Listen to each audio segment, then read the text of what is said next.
1. Dalam kehidupan bermasyarakat sering terjadi pertikaian antar warga. Salah satu penyebabnya adalah kurangnya kesadaran sebagian warga masyarakat dalam menyelesaikan masalah hutang piutang. Terkadang masalah itu muncul dari pihak yang berpiutang dan ada kalanya dari yang berhutang. Agar tidak terjadi hal yang tidak diinginkan dalam hutang piutang, apabila orang yang berhutang tidak mampu mengembalikan hutang sesuai dengan waktu yang telah ditentukan, maka sikap bijak yang harus dilakukan oleh orang yang bersangkutan adalah: A. Meminta penangguhan waktu pelunasan kepada orang yang berpiutang dengan cara yang santun. B. Meminta waktu penangguhan pelunasan kepada orang yang berpiutang dengan cara memaksa. C. Memohon dengan cara menghibah kepada orang yang berpiutang untuk melupakan semua hutang. D. Berusaha menghindari pertemuan dengan orang yang berpiutang. Jika bertemu, maka meminta penangguhan waktu. Jawabannya A. Meminta penangguhan waktu pelunasan kepada orang yang berpiutang dengan cara yang santun. 2. Istri Pak Irham dirawat di rumah sakit karena terserang demam berdarah selama 1 minggu. Ia tidak sanggup membayar biaya perawatan karena tidak memiliki cukup uang. Ia meminjam uang kepada Pak Nawir dan berjanji akan membayarnya bulan depan. Saat waktu yang dijanjikan tiba, Pak Irham tidak bisa membayar hutangnya.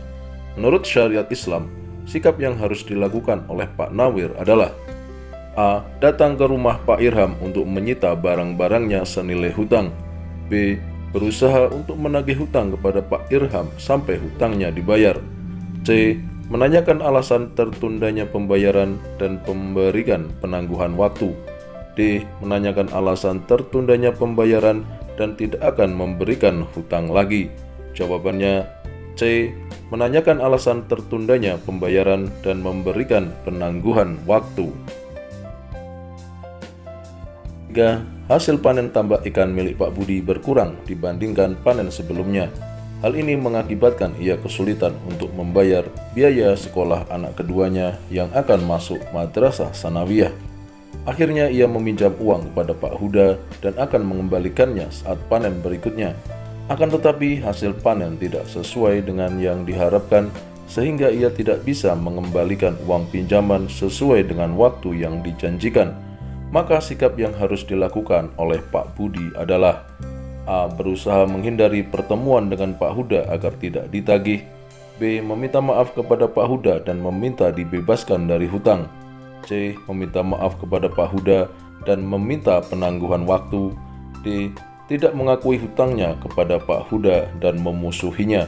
Jawabannya C. Meminta maaf kepada Pak Huda dan meminta penangguhan waktu. 4. Perhatikan beberapa pernyataan berikut. 1. Menggunakan uang hasil pinjaman untuk berfoya-foya. 2. Berhutang dengan niat buruk untuk tidak melunasi hutangnya. 3. Tidak berhutang kecuali dalam keadaan darurat atau mendesak. 4. Mengambil keuntungan dari uang yang dipinjamkan kepada orang lain. 5. Menulis perjanjian secara tertulis disertai dengan saksi yang bisa dipercaya. 6. Memberikan penangguhan waktu kepada orang yang kesulitan untuk hutangnya. Berdasarkan beberapa pernyataan tersebut, ketentuan pelaksanaan hutang piutang yang tidak sesuai dengan ajaran Islam terdapat pada nomor A. 1, 2, dan 4, B. 1, 2, dan 3, C. 1, 2, dan 4, D. 2, 3, dan 4. Jawabannya A dan C, 1, 2, dan 4. 5. Arman berhutang sejumlah uang kepada temannya. Sebagaimana ketentuan hutang piutang, kewajiban orang yang harus dipenuhi oleh Arman sebagai orang yang berhutang adalah: A. Meminta waktu penangguhan pembayaran hutang. B. Melambatkan dalam hal pembayarannya. C. Melunasi hutangnya secepat mungkin. D. Membiarkan hutangnya tanpa dilunasi. Jawabannya C. Melunasi hutangnya secepat mungkin. 6. Anak laki-laki Busri menempuh pendidikan di Madrasah Sanawiyah. Madrasah tersebut memiliki salah satu program tahunan, yakni study tour bagi siswa yang duduk di kelas 8. Setiap siswa dibebani biaya sebesar Rp1.500.000. Agar anaknya dapat mengikuti kegiatan tersebut, maka Busri berhutang kepada saudaranya. Hukum memberi hutang kepada Busri adalah A. Sunnah, B. Wajib, C. Mubah, D. Makruh.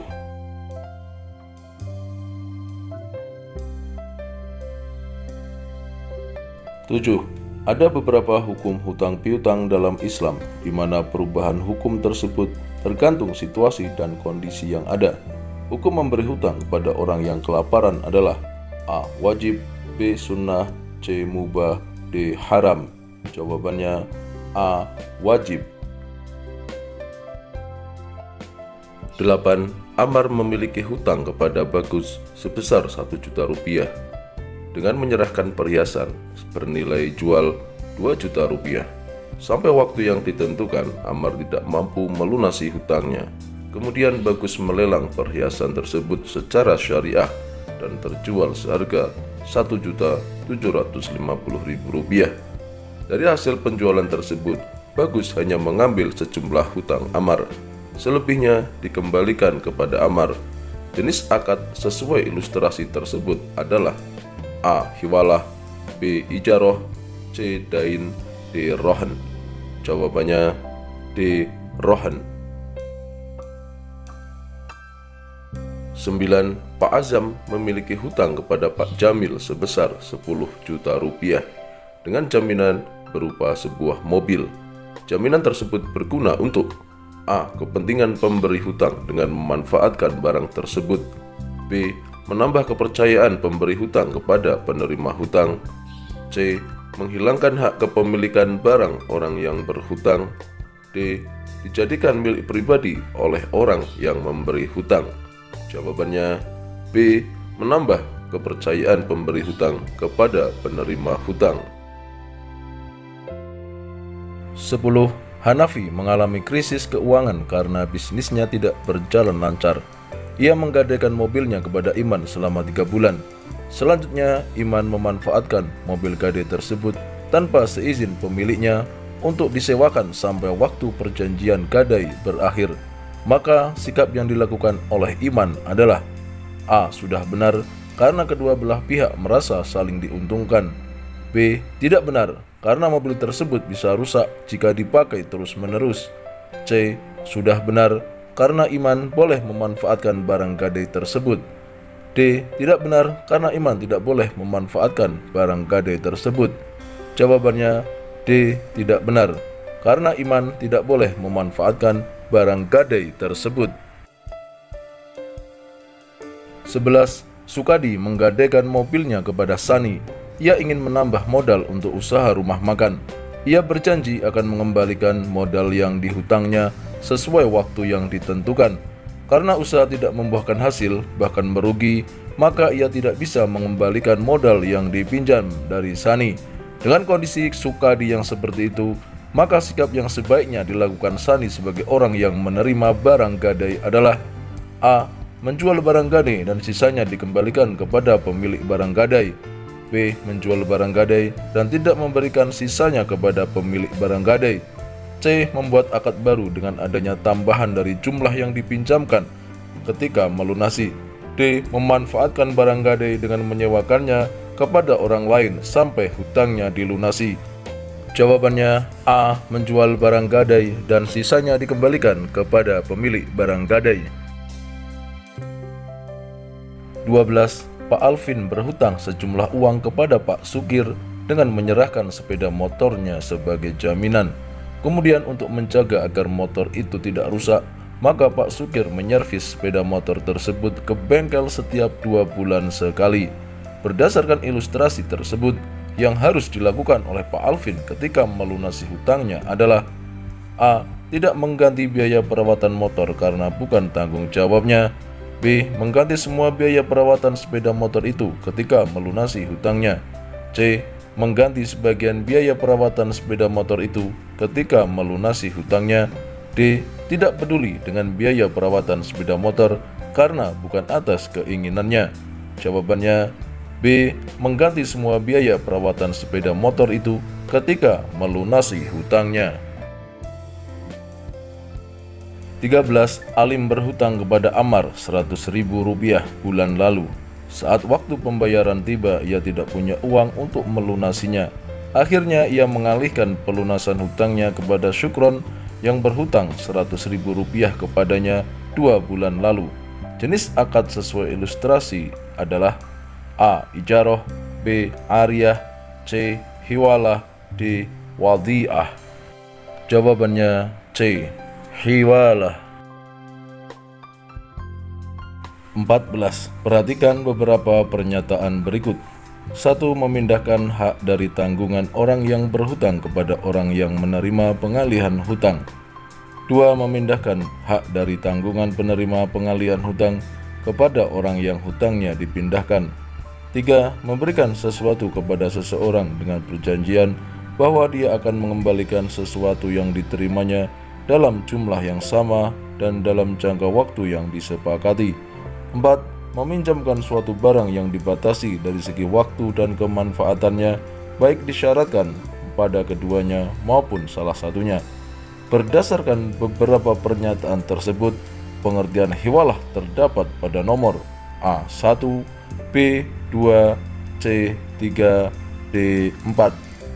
Jawabannya A1. Memindahkan hak dari tanggungan orang yang berhutang kepada orang yang menerima pengalihan hutang. 15. Ketika A punya piutang 500 rupiah ke B, karena piutang A sulit tertagih di B, maka oleh A hutangnya dijual ke C sebesar 400.000 rupiah. Maka C mendapat keuntungan 100.000 rupiah meskipun belum pasti tertagih. Hukum akad hiwalah sesuai ilustrasi tersebut adalah A. Haram, B. Mubah, C. Sunnah, D. Makruh. Jawabannya D. Makruh. 16. Halimah berhutang kepada Sofia 300.000 rupiah, sementara Aliyah berhutang kepada Halimah sebesar 300.000 rupiah. Halimah meminta Aliyah untuk melunasi hutangnya kepada Sofia. Hukum akad hiwalah sesuai ilustrasi adalah A. Makruh, B. Sunnah, C. Haram, D. Mubah. Jawabannya D. Mubah. 17. Perhatikan beberapa pernyataan berikut. 1. Muhal melunasi hutang yang dialihkan kepada muhal alih. 2. Semua pihak yang terkait hutang sepakat dengan akad hiwalah. 3. Salah satu pihak membatalkan akad sebelum akad itu berlaku tetap. 4. Muhal membebaskan muhal alih dari kewajiban hutang yang dialihkan. Berdasarkan pada beberapa pernyataan tersebut, pernyataan yang tidak termasuk sebab berakhirnya hiwalah terdapat pada nomor A1, B2, C3, D4. Jawabannya B2. Semua pihak yang terkait hutang sepakat dengan akad hiwalah. 18. Perhatikan beberapa pernyataan berikut. 1. Menyerahkan suatu barang kepada orang lain dengan maksud dipelihara dan dirawat sebagaimana mestinya. 2. Transaksi atas suatu pekerjaan yang dinyatakan dalam bentuk upah sebagai imbalan atas jasa yang sudah dilakukan. 3. Akad berupa pemberian manfaat suatu benda halal dari seseorang kepada orang lain tanpa ada imbalan dan dikembalikan setelah diambil manfaatnya. 4. Memberikan sesuatu kepada seseorang dengan perjanjian bahwa dia akan mengembalikan sesuatu yang diterimanya dalam jumlah yang sama dan dalam jangka waktu yang disepakati. Pengertian ijarah dari pernyataan tersebut terdapat pada nomor A1, B2, C3, D4. Jawabannya B2. Transaksi atas suatu pekerjaan yang dinyatakan dalam bentuk upah sebagai imbalan atas jasa yang sudah dilakukan. 19. Perhatikan beberapa syarat berikut. 1. Baligh, berakal sehat, memiliki hak tasarruf dan saling rela. 2. Muslim, merdeka, berakal sehat dan cakap dalam bertindak. 3. Berakal sehat, mumayyiz, cakap dalam bertindak dan saling rela. 4. Muslim, berakal sehat, baligh, cakap dalam bertindak dan saling rela. Berdasarkan beberapa syarat tersebut, syarat mujir dan mustajir dalam ijarat ala al-manafi' terdapat pada nomor A1, B2, C3, D4. Jawabannya A1. Balih berakal sehat, memiliki hak tasarruf dan saling rela. 20. Pak Zuhro merasa kecewa kepada Pak Zaki karena biaya sewa rumah yang dibayarkannya tidak sesuai dengan harapan. Pada saat akad, kedua pihak tidak menentukan harga sewa yang telah disepakati. Karena mereka berdua adalah teman akrab, sehingga mereka merasa canggung untuk menentukan harganya. Dalam akad, rukun sewa menyewa yang belum terpenuhi adalah A. Ujrah, B. Sighot, C. Mu'jir, D. Mustajir. Jawabannya A. Ujrah. 21. Perhatikan beberapa pernyataan berikut. 1. Barangnya diketahui dan mampu diserahkan. 2. Manfaat dapat dirasakan oleh pihak penyewa barang. 3. Barang yang disewakan termasuk jenis barang mewah. 4. Barang yang disewakan milik penuh orang yang menyewakan. Berdasarkan pada beberapa pernyataan tersebut, pernyataan yang tidak termasuk syarat barang yang disewakan terdapat pada nomor A1 dan 3, B1 dan 4, C2 dan 3, D2 dan 4. Jawabannya C2 dan 3. Manfaat dapat dirasakan oleh pihak penyewa barang dan barang yang disewakan termasuk jenis barang mewah. 22. Pak Ilyas menyewa sound system milik Pak Andri untuk acara Walimatul Ursy anak pertamanya. Ia menyewa sound system itu selama 2 hari dengan harga 1 juta rupiah. Terkait rukun ijarot ala al-manafi, Pak Ilyas disebut A. Ujrah, B. Mu'jir, C. Mustajir, D. Ain Mustajaroh. Jawabannya C. Mustajir. 23. Perhatikan beberapa pernyataan berikut. 1. Rusaknya barang yang sedang disewakan. 2. Orang yang menyewa barang meninggal dunia. 3. Pemilik barang yang disewakan meninggal dunia. 4. Barang yang disewakan tidak dapat dimanfaatkan. Berdasarkan beberapa pernyataan tersebut, sebab berakhirnya akad ijarot ala al-manafi ditunjukkan oleh nomor A1 dan 3, B1 dan 4, C2 dan 3, D2 dan 4. Jawabannya B1 dan 4. Rusaknya barang yang sedang disewakan dan barang yang disewakan tidak dapat dimanfaatkan. 24. Cermatilah hadis berikut. A'tul ajira ajrahu qabla an yajifa araqahu, rawahu Ibnu Majah. Perilaku yang sesuai dengan hadis tersebut adalah A. Pak Uwais menaikkan gaji karyawannya yang berprestasi. B. Pak Reza menunda gaji karyawannya agar ia lebih giat bekerja. C. Pak Farih memberikan gaji karyawannya tepat waktu sesuai perjanjian. D. Bu Muniroh memotong gaji karyawannya yang tidak bekerja dengan baik. Jawabannya C. Pak Farih memberikan gaji karyawannya tepat waktu sesuai perjanjian.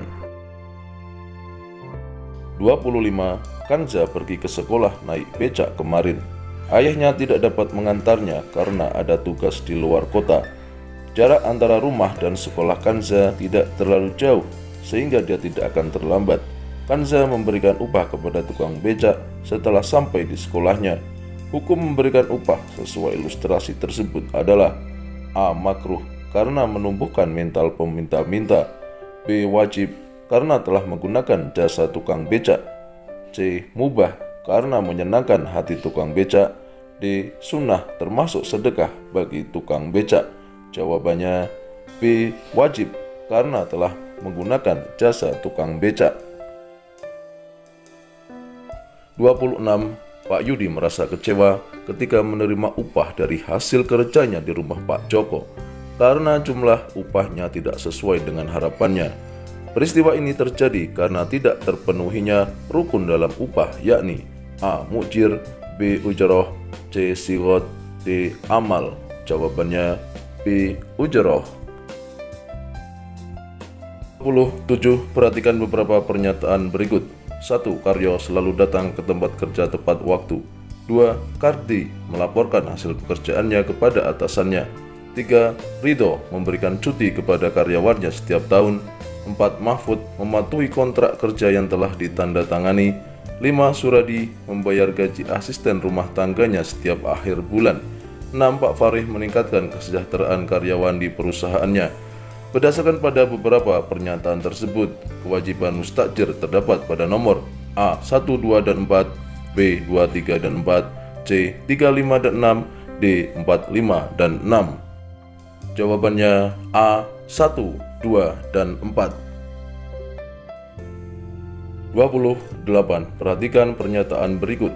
1. Menolak pekerjaan di luar perjanjian. 2. Memiliki batas waktu bekerja yang jelas. 3. Memindahkan atau memutasi pekerja yang dengan bijaksana. 4. Mendapatkan upah atau gaji sesuai dengan perjanjian. 5. Mengingatkan pekerja dengan wajar apabila diperlukan. 6. Meminta pertanggungjawaban bekerja atas pekerjaan yang ditugaskan. 7. Mendapatkan beban kerja dan tanggung jawab sesuai dengan perjanjian. 8. Memberhentikan pekerja dengan alasan yang benar dengan dasar kemanusiaan. Berdasarkan pernyataan-pernyataan tersebut, yang termasuk hak mustajir adalah nomor A. 1, 2, 3, dan 6, B. 1, 2, 4, dan 7, C. 3, 5, 6, dan 8, D. 4, 6, 7, dan 8. Jawabannya B. 1, 2, 4, dan 7. 29. Perhatikan beberapa pernyataan berikut. 1. Mendapat jaminan lain jika ada sesuai perjanjian. 2. Memindahkan atau memutasi pekerja dengan sekehendaknya. 3. Meminta pertanggungjawaban bekerja atas pekerjaan yang ditugaskan. 4. Mengingatkan pekerja jika ia melanggar perjanjian yang telah disepakati. Pernyataan yang tidak termasuk hak majikan berdasarkan beberapa pernyataan tersebut adalah A1, B2, C3, D4. Jawabannya B2. Memindahkan atau memutasi pekerja dengan sekehendaknya. 30. Pak Suhdi bekerja di perusahaan milik Pak Farih. Beberapa kali ia pulang kerja sebelum waktunya dan tidak masuk kerja tanpa izin pimpinannya. Sebagai majikan yang bijaksana, sikap yang dilakukan oleh Pak Farih adalah A. Memberhentikannya dan memberikan upahnya ditambah uang pesangon. B. Memberhentikannya dengan hormat dan memberikan upahnya sesuai perjanjian. C. Memperingatkannya dengan cara yang baik dan tetap memberikan upah sesuai perjanjian. D. Memperingatkannya dengan cara yang baik dan memotong upahnya karena tidak masuk kerja.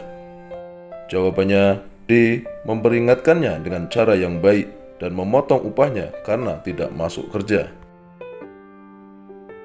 31. Perhatikan beberapa pernyataan berikut. 1. Mendorong peningkatan produktivitas kerja. 2. Menolak kemungkaran akibat pengangguran. 3. Memenuhi kebutuhan hidup atau nafkah keluarga. 4. Membantu menyelesaikan kepentingan majikan. Pernyataan yang termasuk hikmah upah bagi mukjir terdapat pada nomor A1, B2, C3, D4. Jawabannya A1.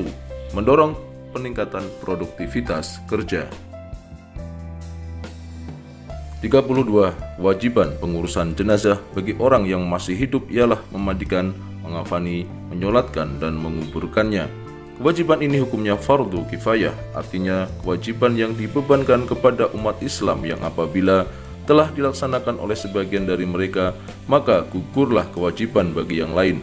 Terkait dengan memandikan jenazah, yang tidak termasuk syarat orang yang memandikan jenazah adalah A. Tokoh masyarakat yang paling disegani.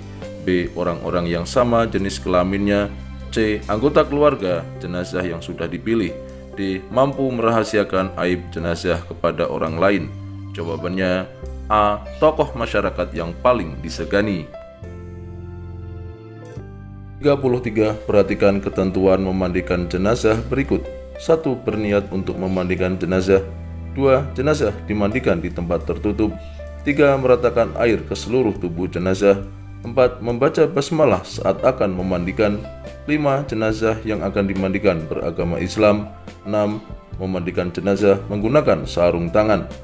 Rukun memandikan jenazah berdasarkan beberapa pernyataan tersebut terdapat pada nomor A. 1, 3, dan 4, B. 2, 3, dan 5, C. 3, 4, dan 5, D. 4, 5, dan 6.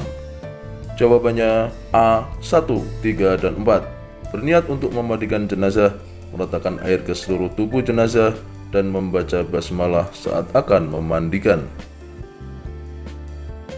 34. Cermati beberapa pernyataan berikut. 1. Letakkan jenazah di tengah kain. 2. Ikat tali yang ada yang sudah disediakan. 3. Bentangkan tali-tali pengikat kain kafan secukupnya. 4. Beri minyak wangi pada kain lapis pertama, kedua, dan ketiga. 5. Bentangkan kain kafan pertama, kedua, dan ketiga secara urut. 6. Tutup dengan kain lapis pertama dari sisi kiri ke kanan, lalu dari sisi kanan ke kiri, lalu diikuti kain lapis kedua dan ketiga. Urutan mengafani jenazah yang benar berdasarkan pernyataan tersebut terdapat pada nomor A. 3, 2, 1, 4, 5, dan 6, B. 3, 5, 4, 1, 6, dan 2, C. 3, 2, 4, 5, 2, dan 1, D. 3, 5, 4, 6, 1, dan 2. Jawabannya adalah D. 3, 5, 4, 6, 1, dan 2. 35. Perhatikan ketentuan dalam mengafani jenazah berikut. 1. Kain panjang, kain bawah, rompi tutup kepala, kerudung atau semacam cadar, dan sehelai kain yang menutupi seluruh tubuhnya. 2. Kain panjang atau kain bawah, baju, sarung tangan, kerudung atau semacam cadar, dan sehelai kain yang menutupi seluruh tubuhnya. 3.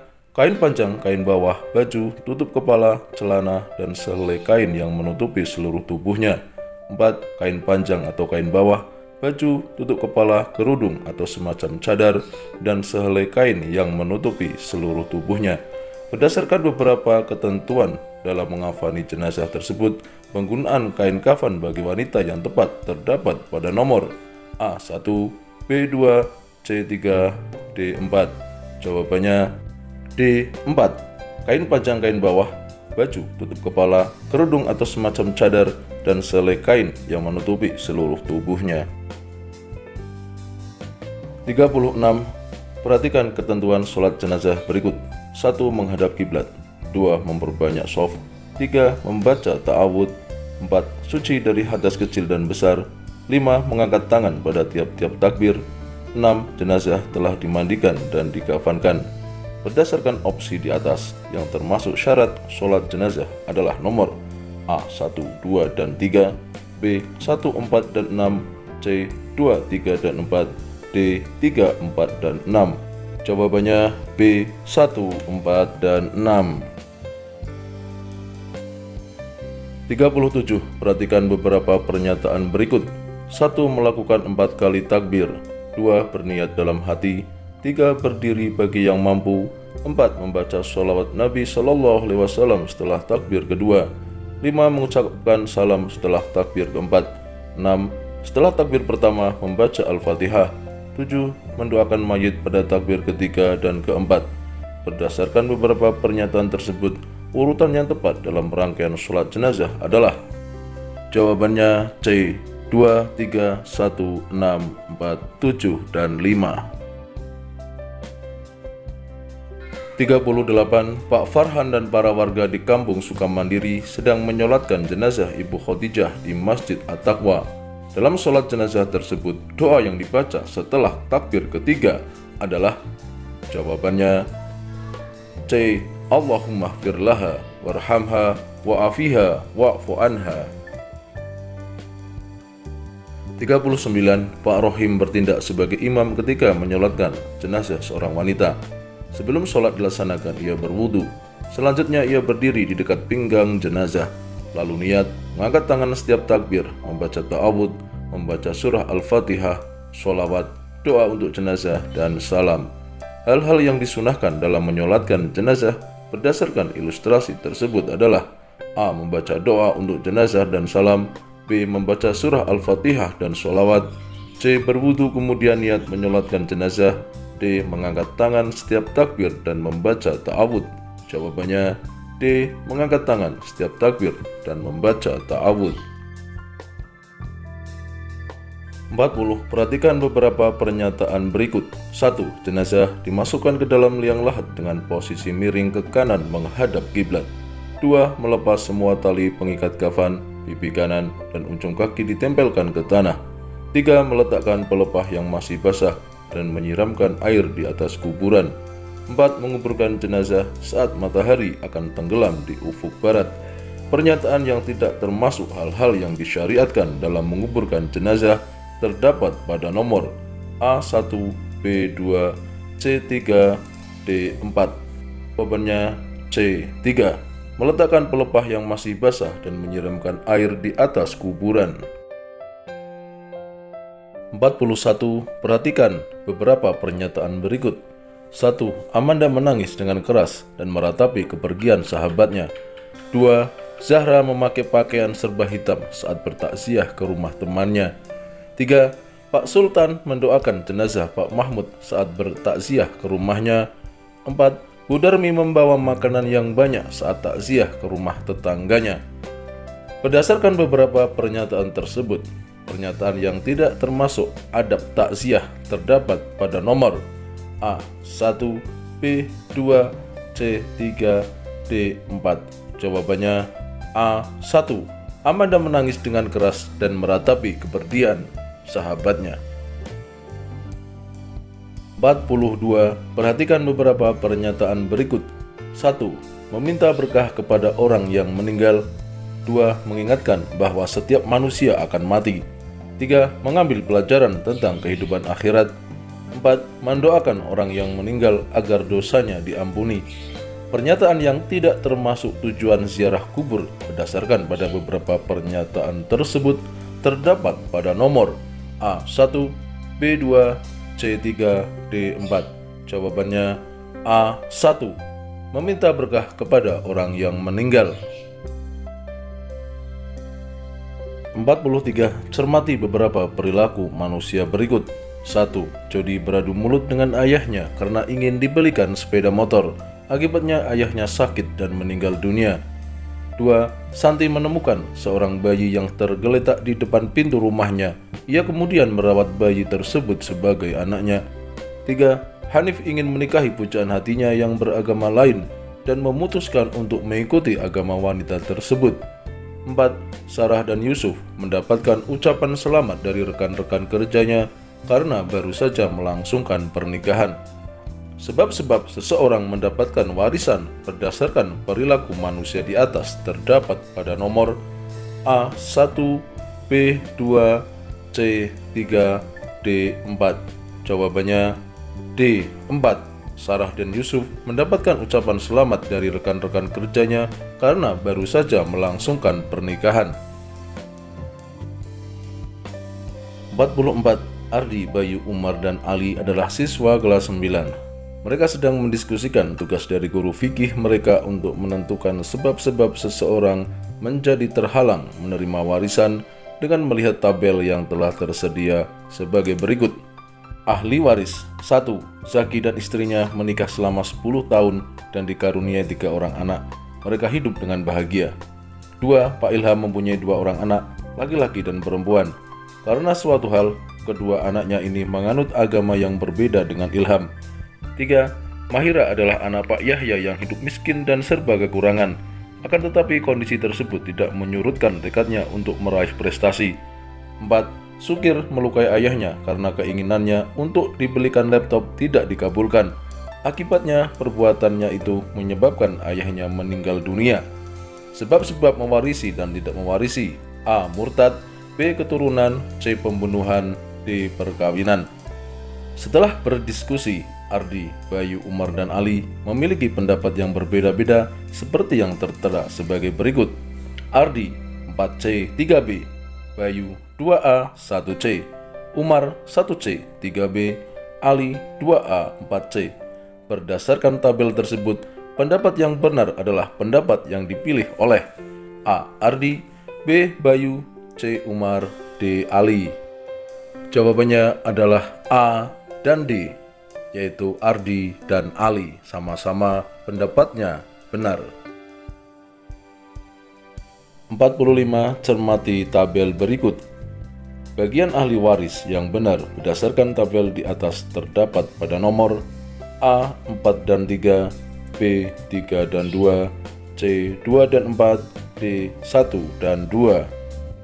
Jawabannya C 2 dan 4. 46. Bu Mahmudah meninggal dunia di Rumah Sakit Umum Daerah RSUD. Ia meninggalkan ahli waris yang terdiri dari suami, 2 orang anak perempuan, bapak dan ibu.